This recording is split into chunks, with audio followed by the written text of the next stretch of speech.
Welcome back to the Deep Dive. Our mission, as always, is to take that intimidating stack of scientific literature, the dense reports, the technical protocols, and really just pull out the essential, actionable knowledge you need. And today, we're definitely charting a course into a genuinely transformative area. We're sort of leaving the era of just counting things like antibodies and stepping right into the world of cellular function.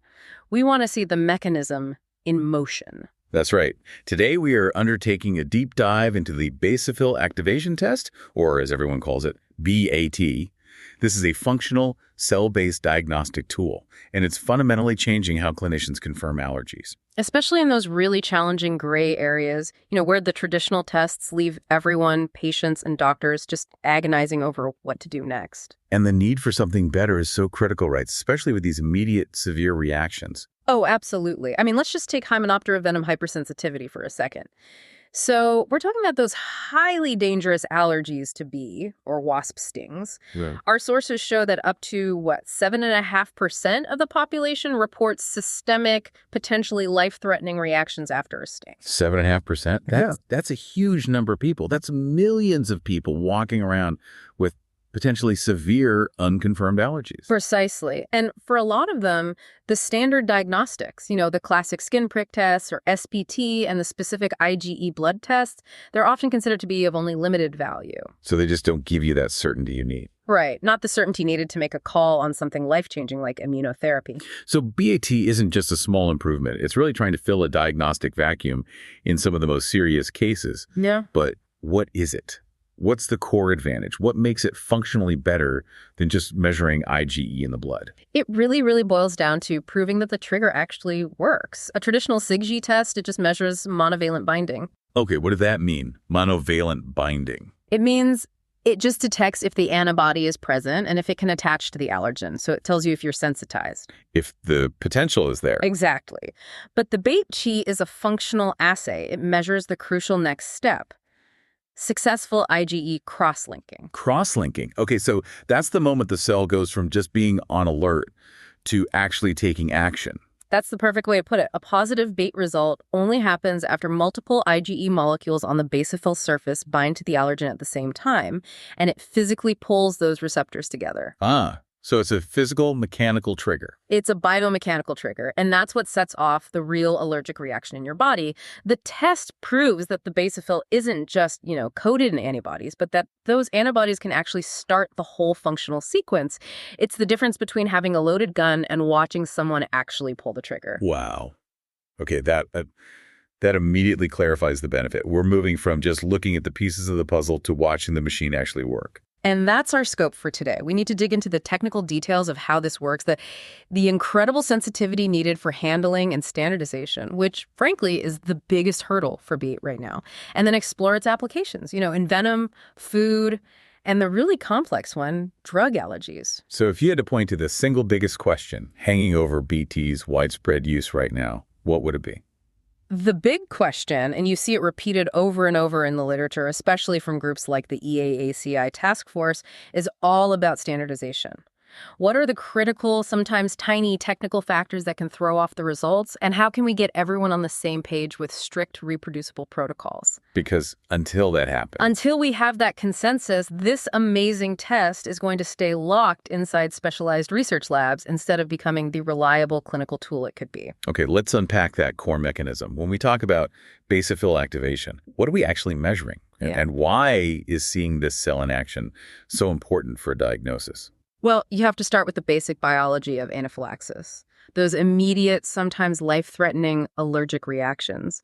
They're caused by chemical mediators, things like histamine, that get released by two types of immune cells, basophils and mast cells. Right, and I think most people have heard of mast cells. They're the ones in our tissues that cause, local swelling and hives. They are, but the problem with mast cells is that they're tissue resident. It's really difficult to sample them safely and ethically. You can't just take a biopsy for an allergy test. Exactly. But basophils are their circulating cousins. They're right there in your peripheral blood, which makes them super accessible.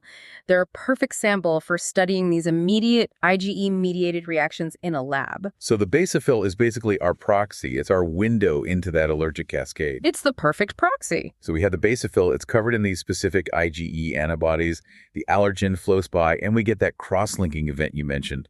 What happens in that split second right after? So that cross-linking is the signal. It tells the cell to activate and degranulate. To degranulate. Which is just the process where the cell basically dumps its cargo. It expels all these little granules packed with preformed inflammatory mediators, and that release is the immediate hypersensitivity reaction. So the BS is measuring that consequence, not just the initial antibody count. And how in the world do you see that happening? I mean, it's microscopic. You can't just watch the granules disappear under a microscope. No, you can't. We use a really sophisticated technology called flow cytometry. Okay. You can think of it as an incredibly powerful counting and sorting machine.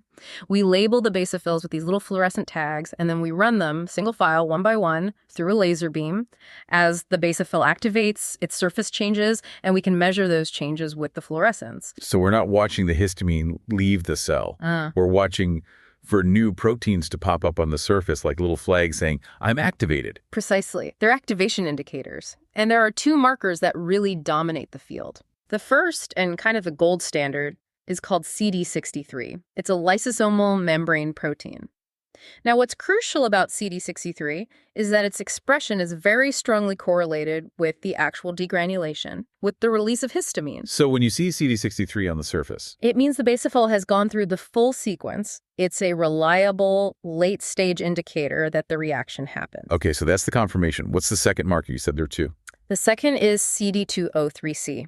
It's also used a lot, but it tells a slightly different story. It's already present on resting basophils, but its expression gets cranked up. It's upregulated a little bit earlier than CD63 after the cell is stimulated. So it's more of an early warning sign. Yeah, you could think of it that way. It's an indicator of initial activation, maybe even before full degranulation has happened. So they're almost complementary. Right. CD203c is the initial alert, and CD63 is confirmation that the launch sequence is complete. That's a great way to think about it. And our sources show that in some really tricky cases, like with certain drug allergies, using both markers, what we call dual staining, can actually increase the test's overall sensitivity. Interesting. So if you somehow miss the full degranulation with CD63, you might still catch the early activation signal from CD203c. You got it. You maximize the data you can get from one single precious blood sample. Now let's circle back to that core diagnostic benefit. Yeah. You said standard tests like skin pricks and CIMI, they often lead to overdiagnosis because they're sensitive but not specific. Why is this whole sensitization versus true clinical allergy thing so difficult for doctors? It creates a huge amount of clinical anxiety, and it can lead to people unnecessarily avoiding critical foods or medicines.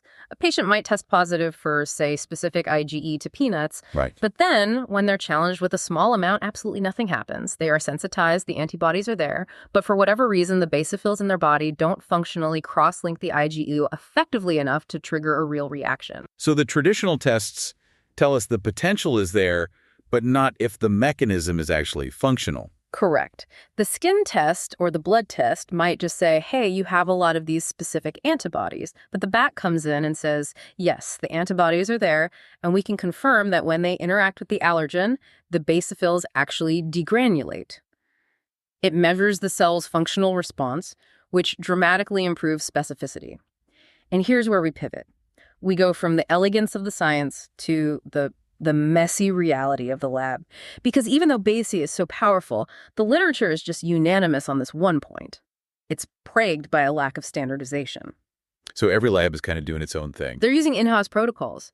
And this lack of consensus is the number one thing holding it back. It leads to different results between labs, and it makes it almost impossible to compare quantitative numbers. That's a huge problem. I mean, if a patient gets a test done at one hospital and then moves and gets a follow-up somewhere else, they could get totally different numbers even if their allergy hasn't changed at all. Exactly. So to get this into routine care, standardization is everything. What's the single most critical variable they're trying to nail down? It's the time. It is absolutely the time sensitivity. The sources are just unequivocal on this.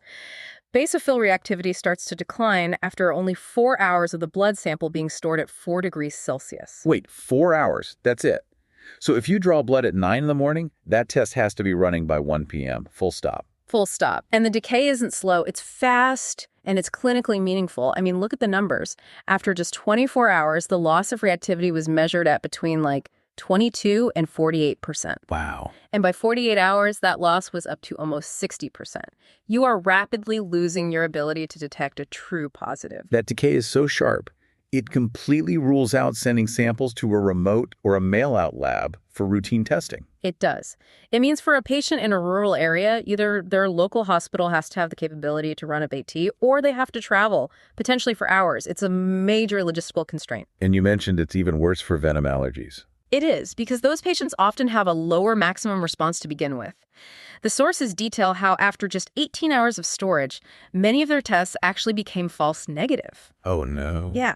The allergen response had dropped so much that it was already lower than the baseline of what you'd see in a non-allergic person. So a delayed test could literally tell a severely venom allergic person that they're fine, when in reality their cells just died in the tube on the way to the lab. Oh. That's a catastrophic error. It is, and that's why the recommendation is so clear. BIT must be performed as early as possible, preferably within 4 hours. Mailing samples is explicitly advised against. Okay, so beyond that brutal time limit, what other technical things are researchers fighting with in the lab? The initial prep is just full of these little traps. It starts with the anticoagulant you use in the blood tube. Like EDTA or heparin? Right. And here's the chemistry nuance. EDTA works by chelating calcium. It basically grabs onto it and holds it. And calcium is, I remember this from biology, it's essential for cell signaling, right? It is absolutely essential for cell degranulation. So if a lab uses an EDTA tube, they have to immediately process the blood by adding external calcium chloride back in to a very specific concentration, along with heparin. If they miss that step... It really sounds like running a beat is less like a standard lab test and more like following some kind of, I don't know, a hyper-specific multi-step baking recipe where every measurement has to be perfect. That's a perfect analogy. And some things that you'd think would help actually hurt. They looked at a chemical called cytocalicin B, which can sometimes amplify degranulation, but in beet D, it actually reduced reactivity. And pre-warming samples to body temperature, which seems like a good idea, had no effect at all. You can't guess. Every single step has to be empirically validated. Let's talk about that last step, the flow cytometry itself. Basophils are what, like less than 1% of white blood cells? Yeah. How do you make sure you're only looking at the basophils? That process is called gating, and it is incredibly complex and, again, highly variable between labs. Gating is basically how you program the computer to sort the cells. You tell it, only count the cells that have marker A, but not marker B, and are this specific size. So use a combo of different fluorescent tags. Yeah, a whole cocktail of them. Common strategies look for cells that are IgE positive, or maybe CD123 positive and HLA-DR negative. The sources we looked at compared a bunch of different triple staining protocols. And you're telling me even the color of a fluorescent dye they use matters? It matters a lot. It affects how cleanly you can separate the populations of cells, which affects your final number. They found that one of the best strategies used a fluorochrome called PE, phycoerythrin, which is very bright. It gave a much cleaner separation of the basophils compared to a weaker one called FITC. So if your basophil population isn't cleanly separated, if there's noise from other cells, the percentage you report could be wrong.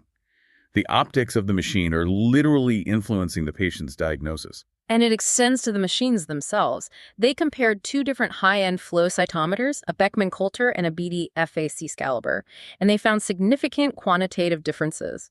The Beckman-Coulter machine showed 6 to 10% higher mean activation than the BD machine. Wait a minute. If there's a 10% difference between two top-of-the-line machines, how can a regulatory body ever set a single universal cutoff? Like, how can you say 15% activation is positive if the result depends on which machine you used? You've just hit the absolute central dilemma facing the entire field. That variability means comparing quantitative results between labs is almost impossible right now. It forces everyone to rely more on just a qualitative positive or negative result rather than a specific number. It's why standardization is so critical. Without it, the results just aren't transferable. Okay, so despite all those challenges with standardization, let's talk about where BBAT is already making a huge impact. Venom allergy is one, but let's really focus on food allergies. This is such a major area of concern for so many people, especially with nuts. Right. So starting with venom allergy, BAT is pretty much considered a validated and reliable tool. Its biggest strength there is in the really ambiguous cases. The ones where the skin test is negative or you're not sure what stung you? Exactly. BAT can reliably pinpoint the actual culprit, whether it's a bee or a specific type of wasp, which is vital for targeting immunotherapy correctly. Okay, so that makes sense. Now, for food, you mentioned the Manu study. What was that all about?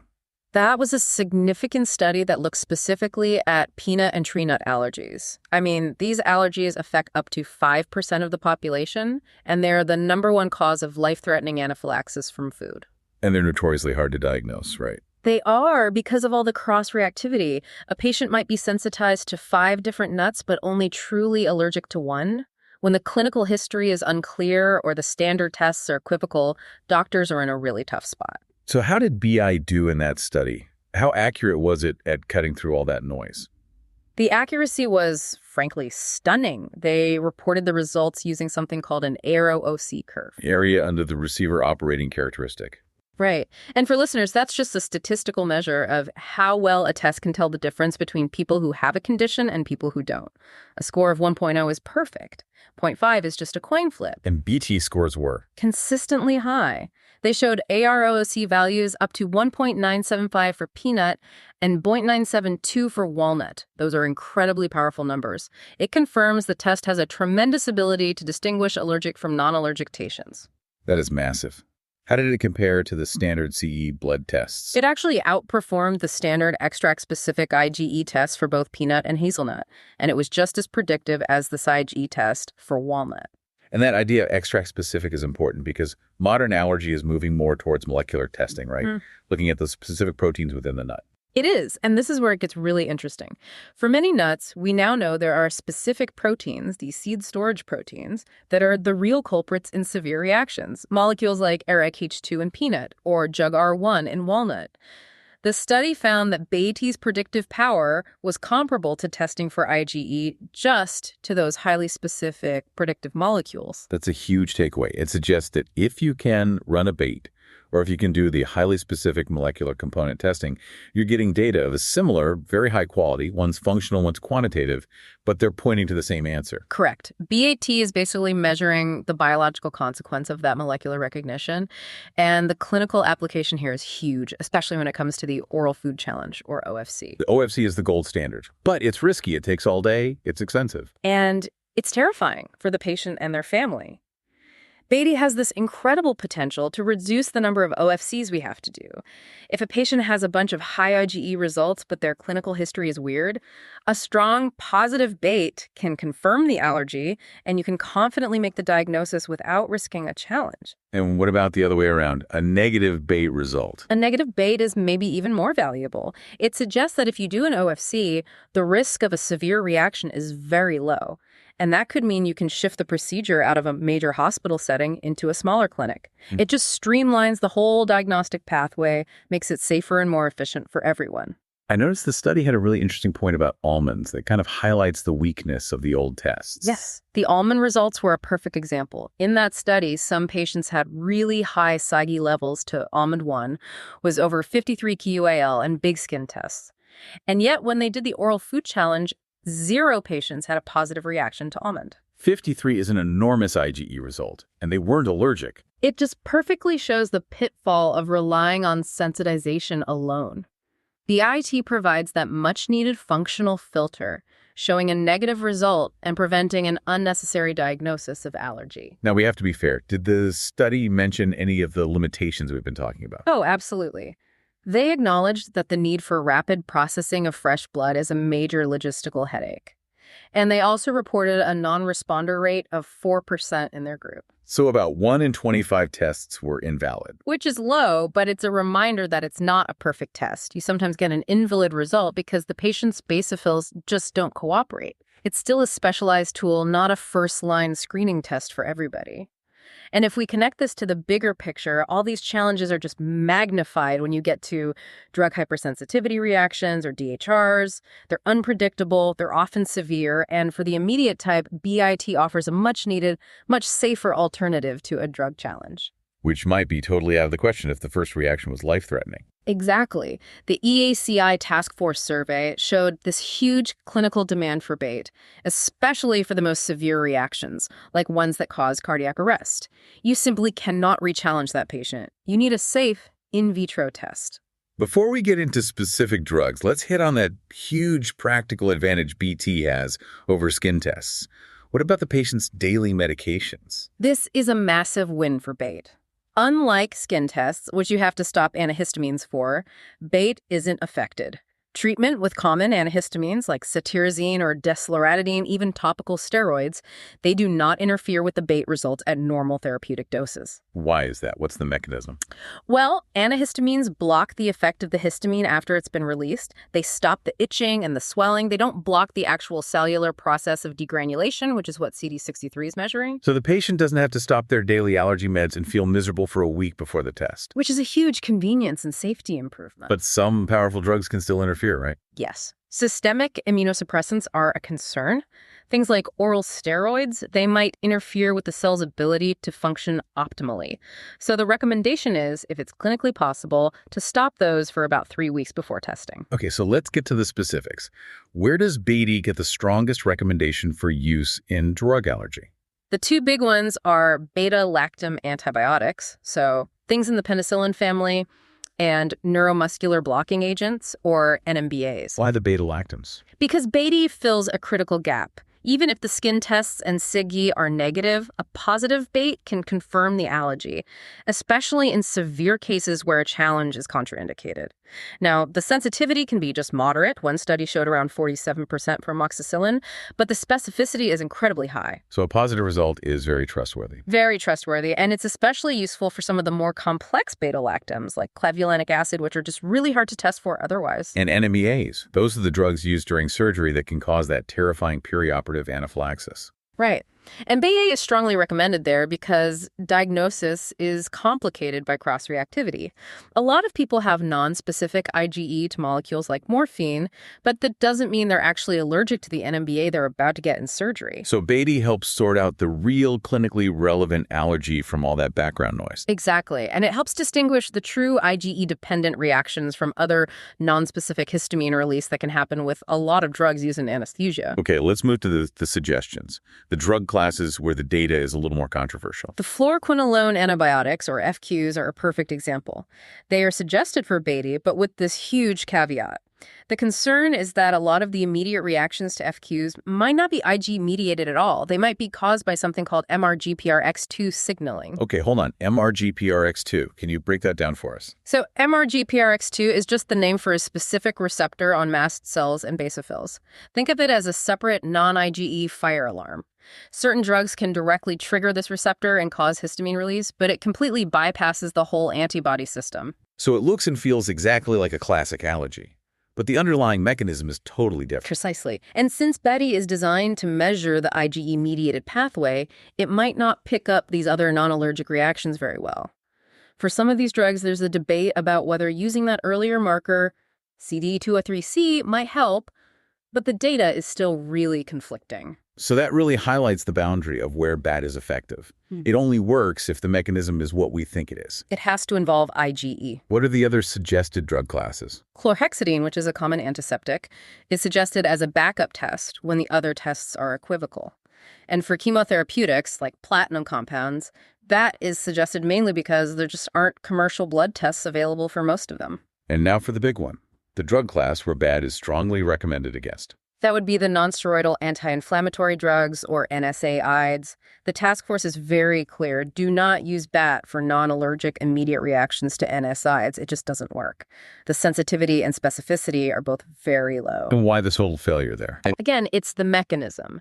Those reactions usually involve things like CRX1 enzyme inhibition, or, crucially, that MRGPRX2 receptor again.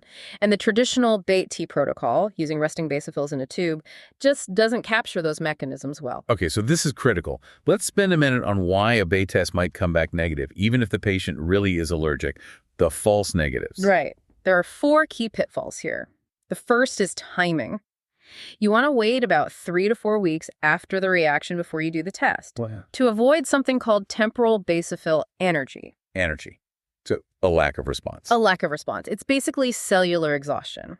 After a big anaphylactic reaction, the basophils are temporarily depleted and unresponsive. Yeah. If you test too early, you'll get a false negative because the cells just haven't had time to recharge. Okay, wait for the system to recover. What about long-term timing? The second issue is that IgE levels decline over time. So for something like a penicillin allergy, you want to do the BAIT within about a year of the reaction to have the best chance of catching it before that immune memory starts to fade. And then there's the patient themselves. We talked about non-responders. Yes. About 10 to 15% of all people are just non-responders. Their basophils fail to activate, even to the positive controls we use in the lab. So their cells are they're duds, for lack of a better word. It seems to be an inherent issue with their cellular wiring. It might be related to the expression of a key signaling enzyme called SYNC. If that's not working right, the trigger gets pulled, but nothing happens inside the cell. The result is invalid. You can't trust a negative in that case. And the final point, drug metabolites. A really critical one.